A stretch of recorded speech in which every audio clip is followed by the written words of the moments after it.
Okay, तो last class में हम लोगों ने देखा था कि हम लोगों ने अभी तक इनपुट फील्ड बना ली है, हम लोगों ने इनपुट फील्ड नंबर टाइप की, टेक्स्ट टाइप की, radio button, check boxes, password field और ड्रॉप डाउन बना लिया।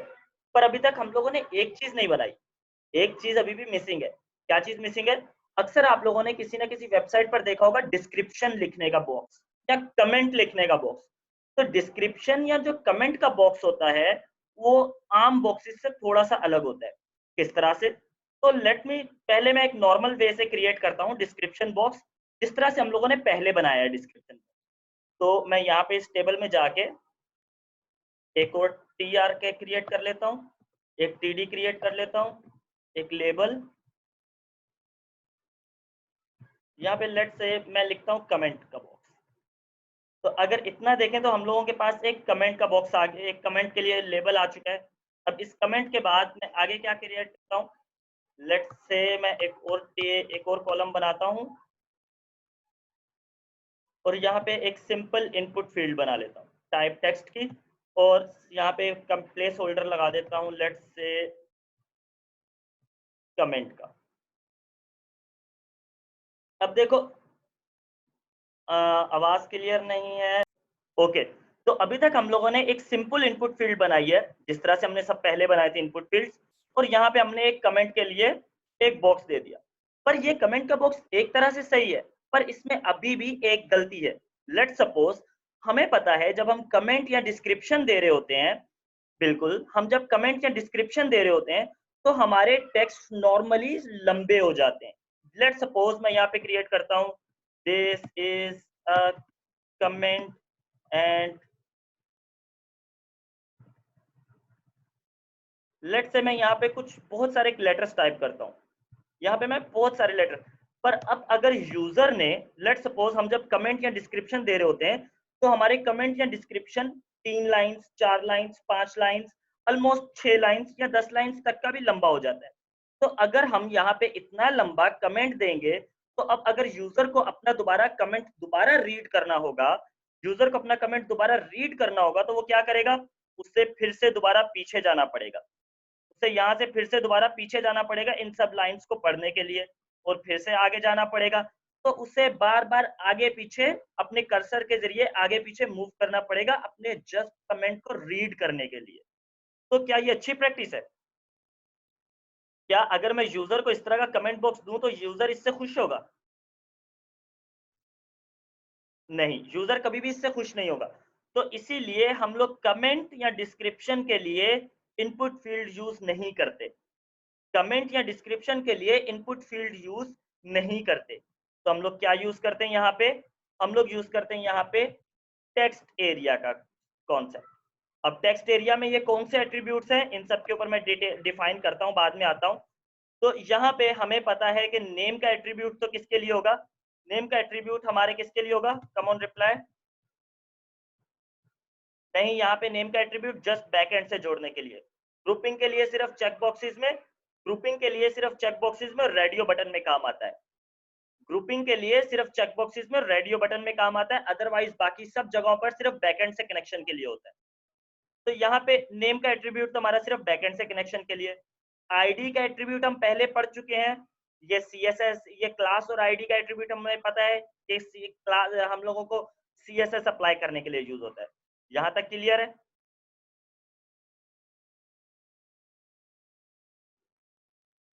अब कॉलम और रो के ऊपर मैं बाद में डिफाइन करता हूँ, कॉलम और रो को मैं बाद में डिफाइन करता हूँ, कॉलम और रो को मैं बाद में डिफाइन करता हूँ। पर लेट्स सी कि इतने सी चेंजेस से हमारा ब्राउजर में क्या चेंजेस आई हैं। अब देखो यहाँ पे हमारे पास ब्राउजर में हमारा इनपुट फील्ड किस तरह से आया है, हमारे पास कमेंट की फील्ड किस तरह से आई है, कमेंट की फील्ड हमारे पास इस तरह से आई है, जिसको हम यूजर की मर्जी से, अब यूजर इसको अपनी मर्जी से चेंज कर, अब यहाँ पे अब let's say this is a comment box. अब यूजर यहाँ पे अपनी मर्जी से मल्टीपल लाइंस के टेक्स्ट लिख सकता है, और उससे लेट से अब यहाँ पे यूजर ने मल्टीपल लाइंस के टेक्स्ट अपने लिख लिए, क्या अब उसे आगे पीछे जाना पड़ रहा है इनको दोबारा पढ़ने के लिए? अब उसे अपने माउस को यूज नहीं करना पड़ रहा आगे पीछे जाने के लिए, और कमेंट के बॉक्स की एक और स्पेशलिटी होती है कि लेट से आपका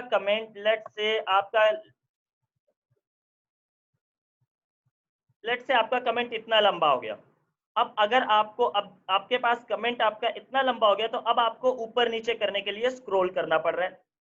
अब आपको स्क्रॉल करना पड़ रहा है कंप्लीट पढ़ने के लिए। पर हमारे पास यहाँ पे ये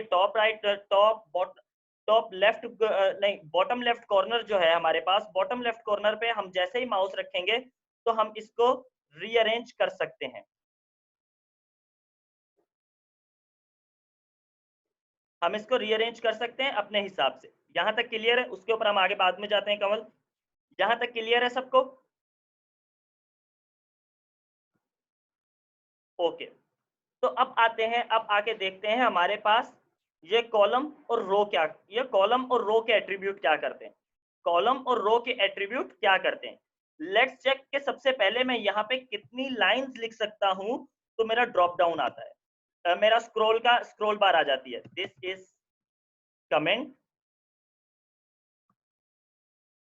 मैं इस लाइन को कॉपी कर लेता हूं।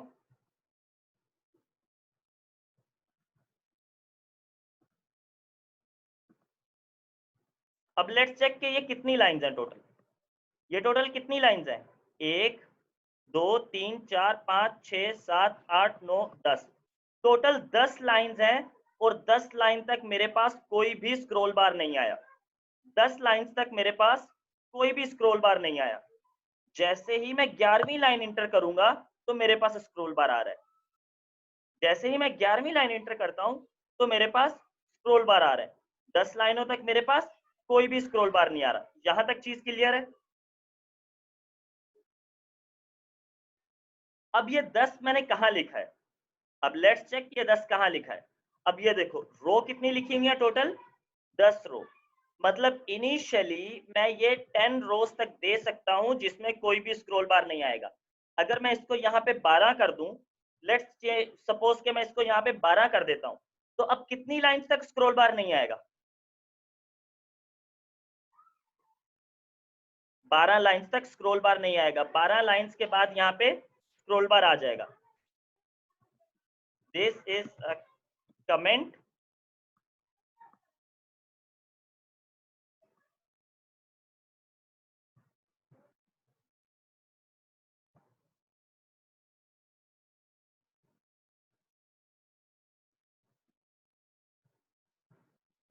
अब लेट्स चेक ये कितनी रोज हैं, 1 2 3 4 5 6 7 8 9 10 11 12। तो 12 लाइंस तक मेरे पास कोई स्क्रॉल बार नहीं आ रहा था। पहले जब हमने रो के कॉलम में 10 रखा था तो हमारे पास 10 लाइन तक स्क्रॉल बार नहीं आ रहा था, 11वीं लाइन पर स्क्रॉल बार आ रहा था। पर अब जब मैंने यहाँ पे कॉलम में 12 का कॉलम कर दिया तो अब 12 लाइनों तक कोई स्क्रॉल बार नहीं आ रहा। यहां तक क्लियर है? यहां तक क्लियर है सबको?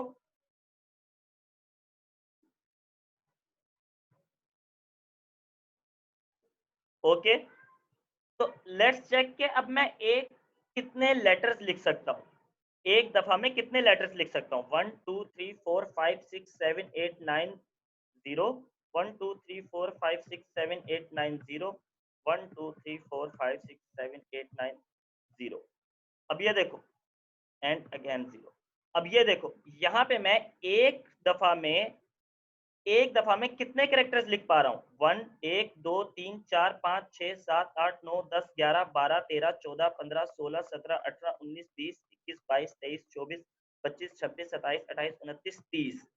अब देखो एक लाइन में कितने कैरेक्टर्स आ रहे हैं, 30 कैरेक्टर्स आ रहे हैं। और 30 के बाद जैसे ही 31वां कैरेक्टर आता है तो वो न्यू लाइन पर आ जाता है। जैसे ही 30 कैरेक्टर आते हैं तो 30 कैरेक्टर तो एग्जैक्ट मेरे पास एक ही लाइन में आ रहे हैं। पर जैसे ही 31वां कैरेक्टर आता है तो वो कहाँ आ जाए, न्यू लाइन में आ रहा है। अब ये मैंने 30 कहाँ पे डिफाइन किया हुआ है,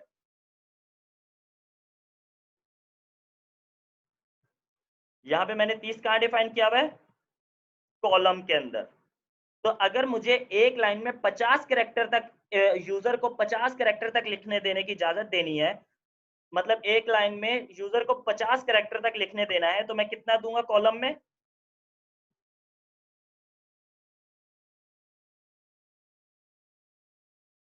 कम ऑन रिप्लाई।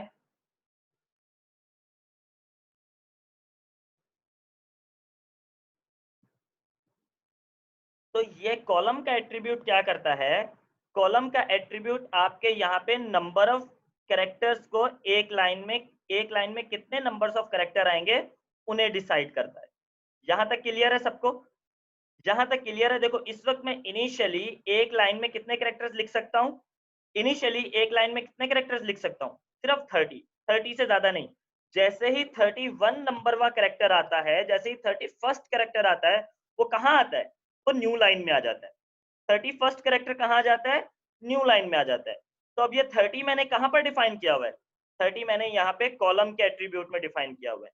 अगर मैं यहाँ पे 35 कर देता हूँ, लेट्स से मैं यहाँ पे 35 कर देता हूँ, तो अब मैं एक लाइन में कितने कैरेक्टर्स लिख सकता हूँ, अब मैं एक लाइन में कितने कैरेक्टर्स लिख सकता हूँ, लेट्स चेक। 1 2 3 4 5 6 7 8 9 10, 1 2 3 4 5 6 7 8 9 10।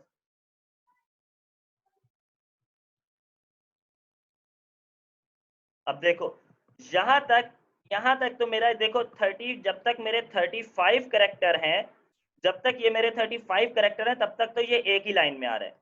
जैसे ही 36 करेक्टर आएगा तो ये कहाँ आ जाएगा, न्यू लाइन में आ जाएगा। यहाँ तक कॉन्सेप्ट क्लियर है, यहाँ तक कॉन्सेप्ट क्लियर है।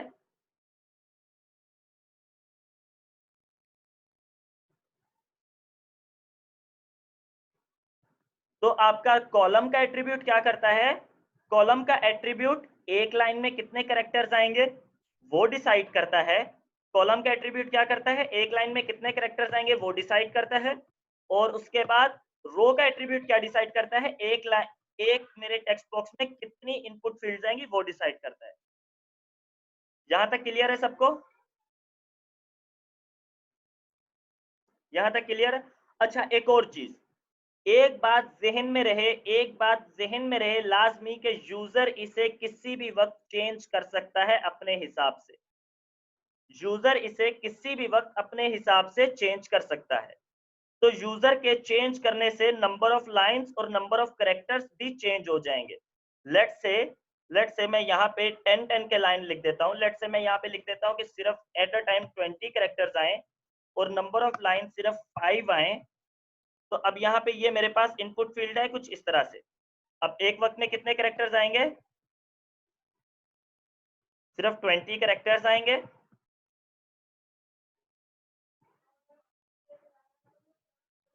अब देखो यूजर क्या कर, अब यूजर इसे किसी भी वक्त, अब यहाँ पे देखो लेट्स से यहाँ पे अब यूजर इसे किसी भी वक्त चेंज करके नंबर ऑफ लाइंस और इन सबको अपने हिसाब से एडजस्ट कर सकता है। यहां तक क्लियर है,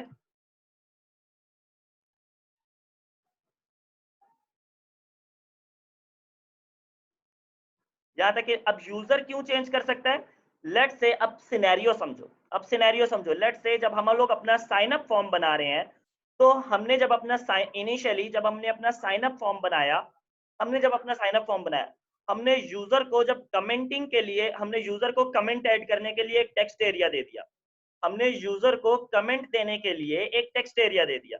तो हमने सोचा कि जितने भी यूजर आएंगे मोस्ट प्रोबेबली 90% जो यूजर आएंगे उनके लिए ये टेक्स्ट एरिया नॉर्मल होगा, उनके लिए ये टेक्स्ट एरिया उनके लिए ये टेक्स्ट एरिया इनफ होगा अपने अपना कमेंट देने के लिए। जितने भी यूजर आएंगे, लेट सपोज 90% जो यूजर आएंगे उनके लिए ये टेक्स्ट एरिया इनफ होगा अपने कमेंट देने के लिए। पर जो 10% होंगे, मे भी पॉसिबल है जो 10% हो उनका कमेंट नॉर्मल लेंथ से ज्यादा लंबा हो जाए।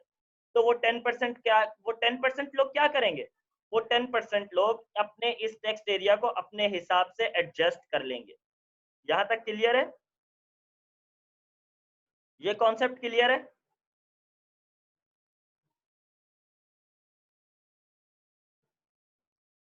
ओके, तो अब आगे चलते हैं। हम यहाँ पे प्लेस, और एक और चीज जो मैं बताना भूल गया, यहाँ पे मैं प्लेस होल्डर भी ऐड कर सकता हूँ, यहाँ पे मैं प्लेस होल्डर भी ऐड कर सकता हूँ। लेट्स से मैं यहाँ पे कर देता हूँ inter your comment.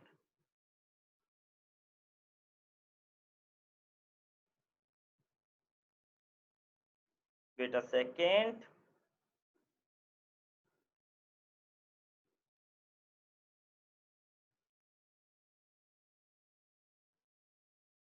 I think something is going on.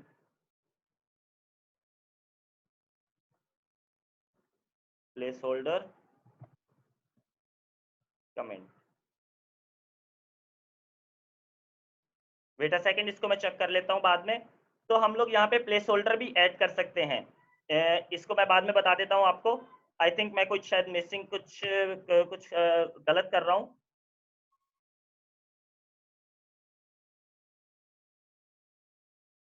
अच्छा, अब आगे जब आप लोग, अब एक चीज आप लोगों को याद दिलाता हूँ, जब आप लोग wait a second,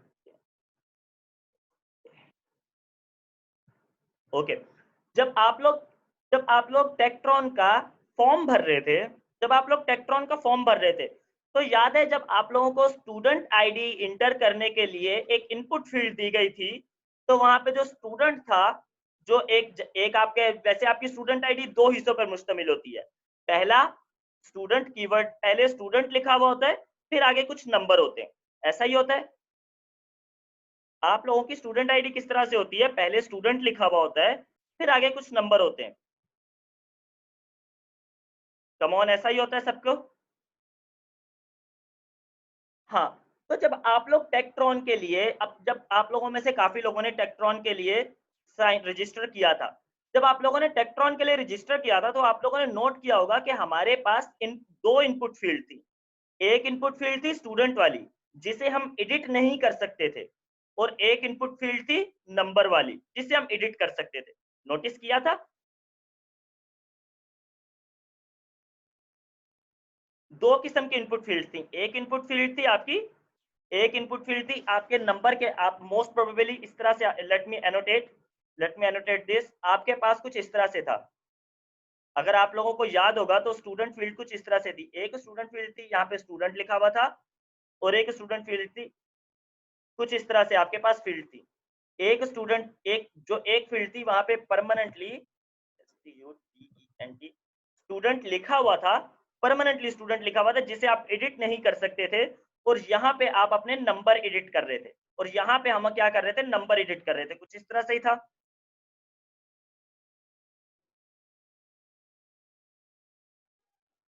come on reply, कुछ इस तरह से था। तो अब एक और चीज, एक और पुराना कॉन्सेप्ट, क्या लेबल बैकएंड पे वैल्यू पास करता है? अब अगर मुझे लेट सपोज मुझे कुछ इस तरह की फील्ड बनानी है, तो मैं क्या करता हूँ? लेट से मैं आपकी वही टेक्ट्रॉन वाला स्टूडेंट आईडी वाला कॉन्सेप्ट इधर इंप्लीमेंट करना चाहता हूँ। लेट से मैं यहाँ पे ऐड कर देता हूँ एक टीडी, और इस टीडी के अंदर एक लेबल लिख देता हूँ, और यहाँ पे लिख देता हूँ स्टूडेंट आईडी। यहाँ पे अगर हम देखें तो यहाँ पे हमारे पास एक स्टूडेंट आईडी आ चुकी है। एक सेकेंड, ओके, मेरा पेज रिफ्रेश नहीं हो रहा, तो इसी वजह से मेरा प्लेस होल्डर भी नहीं आ रहा था, मेरा पेज रिफ्रेश नहीं हो रहा बाय डिफॉल्ट। ओके, अब मेरा पेज रिफ्रेश हो रहा है। वो पेज रिफ्रेश नहीं हो रहा था, कुछ इश्यू था, पेज रिफ्रेश नहीं हो रहा था। अब आ गया। यहाँ देखो स्टूडेंट आईडी आ गया, हमारे पास इनपुट फील्ड आ गई, हम लोगों के पास एक लेबल आ गया इनपुट फील्ड। यहाँ तक क्लियर है? तो अब यहाँ पे, अब आगे मुझे क्या क्रिएट करना है? अब मैं यहाँ पे लेट से यहाँ पे एक और टीडी क्रिएट करता हूँ, और यहाँ पे एक और लेबल क्रिएट करता हूँ। लेट से मैं यहाँ पे एक लेबल क्रिएट कर देता हूँ, जहाँ पे मैं लिख देता हूँ STUDENT स्टूडेंट, और बिल्कुल इसी के सामने एक इनपुट फील्ड क्रिएट कर देता हूँ टेक्स्ट टाइप की।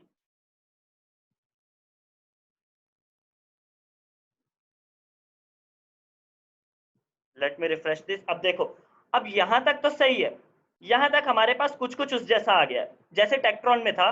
मैं इसे एडिट नहीं कर सकता हूं, पर मैं इसे एडिट कर सकता हूं। यहाँ पे मैं अपनी आईडी के नंबर दे सकता हूं। यहां तक तो क्लियर है? यहां तक क्लियर है? इसमें एक मसला है, पर वो अब मैं आगे बताता हूँ। यहां तक क्लियर है? देखो, ये कुछ टेक्ट्रॉन जैसा हो गया कि मैं इसे एडिट नहीं कर सकता हूँ, मैं अपने स्टूडेंट को एडिट नहीं कर सकता हूँ, पर मैं यहाँ पे आगे नंबर दे सकता हूँ। यहाँ तक तो क्लियर है? पर अगर आप लोगों को याद होगा जो मैंने पहले बोला था, क्या लेबल बैकएंड पे वैल्यू पास करता है? क्या लेबल बैकएंड पे वैल्यू पास करता है? नहीं, लेबल बैकएंड पे वैल्यू पास नहीं करता। जबकि आपकी स्टूडेंट आईडी में दो हिस्से होते हैं। पहले स्टूडेंट लव्स, पहले पहले स्टूडेंट लव्स, पहले यहाँ पे वैल्यू का नहीं, अब आगे देख लेना एक सेकंड। तो पहले स्टूडेंट का लव्स और फिर नंबर। तो अगर मैं इस तरह से पास करूंगा, अगर मैं इस तरह से यहाँ पर सिर्फ लेबल दूंगा और यहाँ पे सिर्फ एक इनपुट फील्ड दे देता हूँ जो मोस्ट प्रोबेबली नंबर टाइप की हो, और तो इस तरह से अगर पास करूंगा तो बैकएंड पे जब जाएगा तो बैकएंड पे क्या सिर्फ नंबर जाएंगे या ये स्टूडेंट भी साथ जाएगा? क्या बैकएंड पे सिर्फ नंबर जाएंगे या स्टूडेंट भी साथ जाएगा?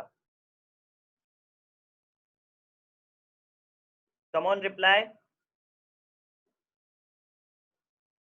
सिर्फ नंबर जाएंगे, स्टूडेंट साथ नहीं जाएगा, क्योंकि लेबल हमारा वैल्यू आगे पास करता ही नहीं है। लेबल वैल्यू आगे पास करता ही नहीं है, सिर्फ नंबर जाएंगे। तो क्या अगर सिर्फ नंबर आगे जाएंगे तो क्या वैलिड स्टूडेंट आईडी होगी? अगर सिर्फ नंबर आगे जाएंगे तो क्या वैलिड स्टूडेंट आईडी होगी वो?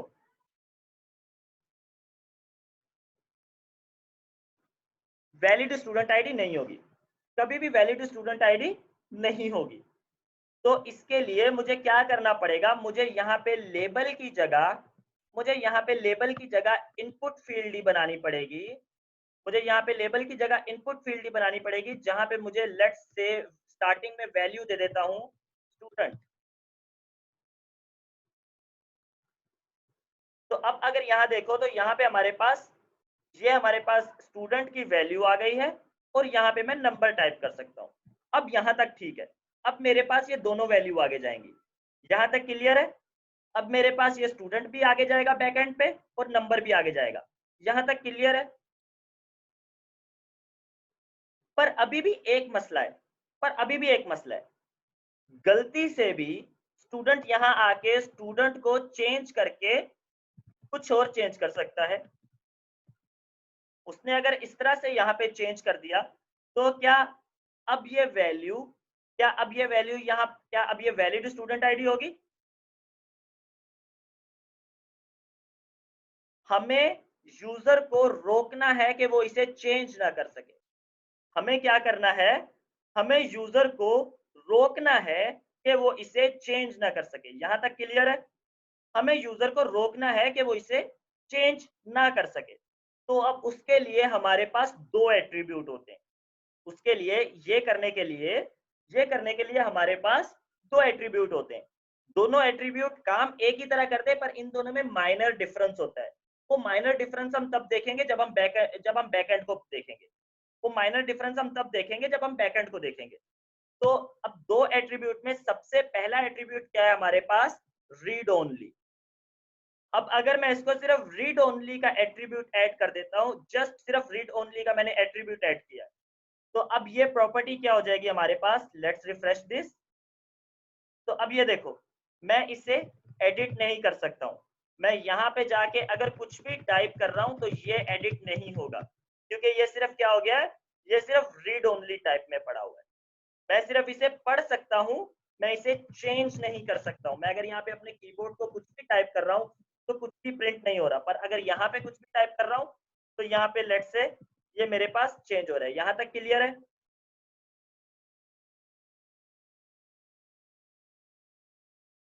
तो कौन से एट्रीब्यूट ने इसे चेंज करने से रोका? कौन से एट्रीब्यूट ने इसे चेंज करने से रोका? रीड ओनली के एट्रीब्यूट ने। एक हमारे पास रीड ओनली होता है, जैसा कि मैंने पहले बोला था, हमारे पास यही काम करने के दो तरीके होते हैं, एक रीड ओनली और एक होता है हमारे पास डिसेबल्ड। अब अगर मैं इसे डिसेबल्ड कर दूंगा तो अब भी देखो, मैं यहाँ पे कुछ भी चेंज नहीं कर सकता हूँ, पर यहाँ पे जाके अपनी स्टूडेंट आईडी नंबर में दे सकता हूँ। यहाँ तक क्लियर है? तो इसे अनएडिटेबल बनाने के लिए, इसे यूजर इसे एडिट ना कर सके, इसके लिए दो एट्रीब्यूट होते हैं। एक एट्रीब्यूट कौन सा होता है हमारे पास? रीड ओनली का एट्रीब्यूट। और एक एट्रीब्यूट हमारे पास कौन सा होता है? डिसेबल्ड का एट्रीब्यूट। ये हमारे पास दो एट्रीब्यूट होते हैं। अब इन दोनों में माइनर डिफरेंस होता है, ये दोनों काम एक जैसा ही कर रहे हैं, पर इन दोनों में माइनर डिफरेंस होता है। उसे मैं डिटेल में तब डिफाइन करेंगे जब हम बैक एंड पढ़ेंगे। इस टाइम मैं डिफाइन करूंगा तो आप लोग कंफ्यूज हो जाओगे। इसे हम लोग तब डिफाइन करेंगे जब बैक एंड पढ़ेंगे। तो यहां तक क्लियर है? एक हमारे पास, अगर हमें एडिट करने से रोकना है तो अब आपकी मर्जी है, अब ये आपके ऊपर है कि आप इन दोनों में से कौन सा चूज करते हो। इस वक्त अगर आप लोग अपने सीखने की पर्पस के लिए हो तो इस वक्त आपकी मर्जी है कि आप इन दोनों में से जो मर्जी यूज कर लो। तो मैं फिलहाल रीड ओनली यूज कर लेता हूं। तो अब यह मेरे पास सिर्फ रीड ओनली आ गया, तो अब मैं इसे एडिट नहीं कर सकता हूं, पर मैं यहाँ पे अपनी स्टूडेंट आईडी एडिट कर सकता हूं। यहां तक क्लियर है? यहां तक क्लियर है? ओके। तो पहले हमारे पास पेज रिफ्रेश नहीं हो रहा था, आई थिंक सो, तो अब मैं यहाँ पे प्लेस होल्डर भी ऐड करके देख लेते हैं। ओके, तो यहां तक क्लियर है सबको?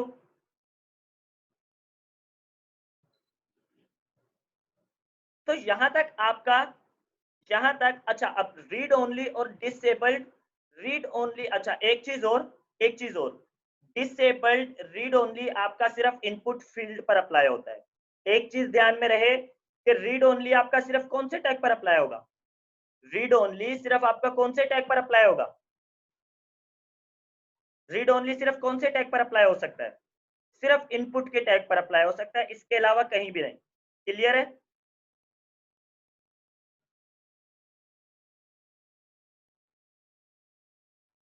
Come on.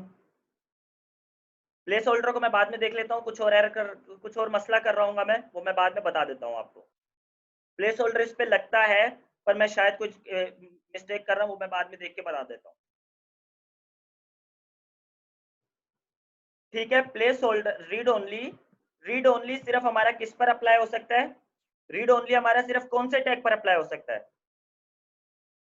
सिर्फ इनपुट के टैग पर अप्लाई हो सकता है। जबकि डिसेबल्ड, डिसेबल्ड हमारा बटन पर भी अप्लाई हो सकता है। ओके, तो यहां तक तो क्लियर है। अब जैसे कि हम लोगों ने जैसा कि हम लोगों ने देखा था, जैसा कि हम लोगों ने देखा था कि हमारे इनपुट जो रजिस्ट्रेशन फॉर्म था टेक्ट्रॉन का, जो टेक्ट्रॉन का रजिस्ट्रेशन फॉर्म था, उसके लास्ट में एक बटन भी था, सबमिट का बटन था। कुछ ऐसा बटन था, सबमिट का बटन या रजिस्ट्रेशन का बटन।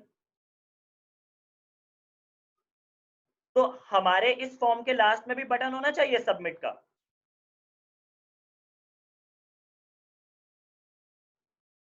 तो उसके लिए मैं क्या कर सकता हूं, उसके लिए अब उस बटन के लिए मैं क्या कर सकता हूं, लेट से मैं एक और टीआर क्रिएट करता हूं, बिल्कुल वो इंपॉर्टेंट है। तो अब मैं यहाँ पे एक टीडी क्रिएट करता हूं। अब फर्स्ट टीडी ब्लैंक रखता हूं, क्योंकि मुझे सबमिट के बटन के लिए कोई लेबल नहीं चाहिए। मैं फर्स्ट टीडी ब्लैंक रख रहा हूं क्योंकि मुझे सबमिट के बटन के लिए कोई लेबल नहीं चाहिए, मुझे यहाँ पर कुछ नहीं चाहिए सबमिट के बटन के लिए, मुझे जस्ट यहाँ पर सबमिट का बटन चाहिए। तो मैं एक फर्स्ट टीडी ब्लैंक रखता हूं, सेकंड टीडी में मैं यहाँ पे अपना इनपुट टाइप, अब सबमिट बटन बनाने के लिए, सबमिट बटन बनाने के लिए हमारे पास और भी बहुत से तरीके हैं। सबमिट बटन बनाने के लिए हमारे पास काफी तरीके हैं। पहला तरीका, मैं बटन का टैग यूज करता हूं और यहाँ पे टाइप क्या रख देता हूं इसका, सबमिट। क्लियर है? बटन का टैग यूज किया मैंने बटन का टैग यूज किया और उसके अंदर टाइप क्या रख दी मैंने, सबमिट, कि मेरा इस बटन से फॉर्म सबमिट हो जाए। ब्लैंक के ऊपर आता हूँ, ब्लैंक के ऊपर आता हूँ, मैंने क्यों लगाया बताता हूँ मैं। लेट से मैं यहाँ पे लगा देता हूँ, लेट से यहाँ पे मैं लगा देता हूँ। अब पहले मैं नॉर्मल वे पे चलता हूँ, लेबल, और यहाँ पे मैं क्रिएट कर देता हूँ सबमिट बटन, और यहाँ पे मैं लिख देता हूँ सबमिट। तो अब अगर यहाँ जाके देखें तो यहाँ पे हमारे पास, अब देखो एक सबमिट बटन तो आ गया, पर ये जो आया है क्या ये मुझे देने की नीड है? बिल्कुल। क्या ये लेबल देने की मुझे नीड है? क्योंकि बटन खुद ही एक्सप्लेन कर रहा है कि मैं सबमिट करूंगा। बटन खुद ही एक्सप्लेन कर रहा है कि मैं वैल्यू को सबमिट करूंगा। बटन खुद ही एक्सप्लेन कर रहा है कि मैं वैल्यू को सबमिट करूंगा। ये बटन खुद ही एक्सप्लेन कर रहा है कि मैं वैल्यू को सबमिट करूंगा, तो ये देने की नीड नहीं है। तो इसीलिए मैंने यहाँ पे इस टीडी को ब्लैंक रखा था। इस टीडी को मैंने ब्लैंक रखा था क्योंकि बटन खुद ही एक्सप्लेन कर रहा है कि मैं सबमिट करूंगा। यहां तक क्लियर है? यहां तक क्लियर है?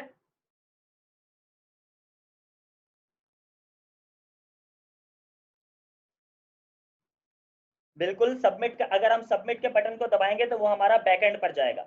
बिल्कुल, अगर हम सबमिट के बटन को दबाएंगे तो वो हमारा बैकएंड में जाएगा। उसको आगे डिफाइन करते हैं, उसको भी आगे डिफाइन करता हूँ। लेट्स से सबसे पहले मुझे ये लिंक क्लियर करने दो। यहाँ पे एक एक्स्ट्रा चीज है जो आपको डिफाइन करने समझाता हूँ। तो यहाँ तक क्लियर है? सबमिट बटन हमारे पास आ गया।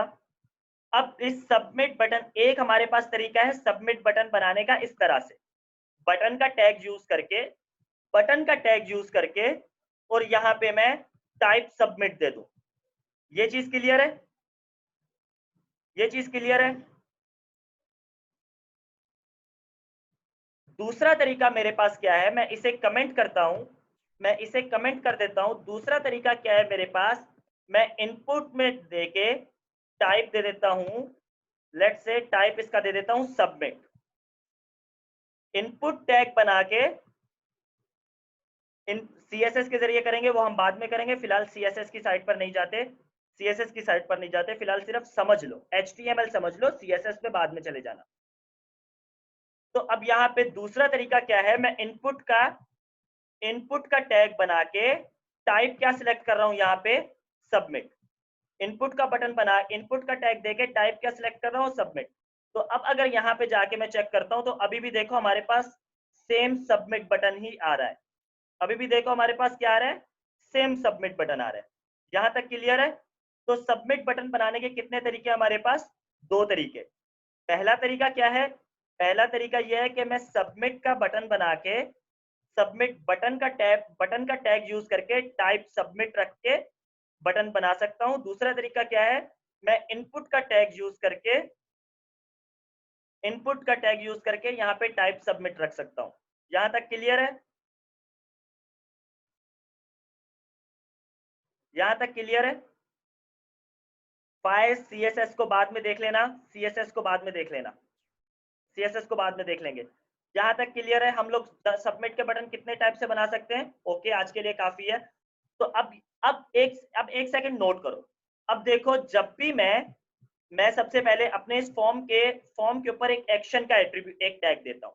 लेट्स से मैं यहाँ पे फॉर्म के ऊपर एक एक्शन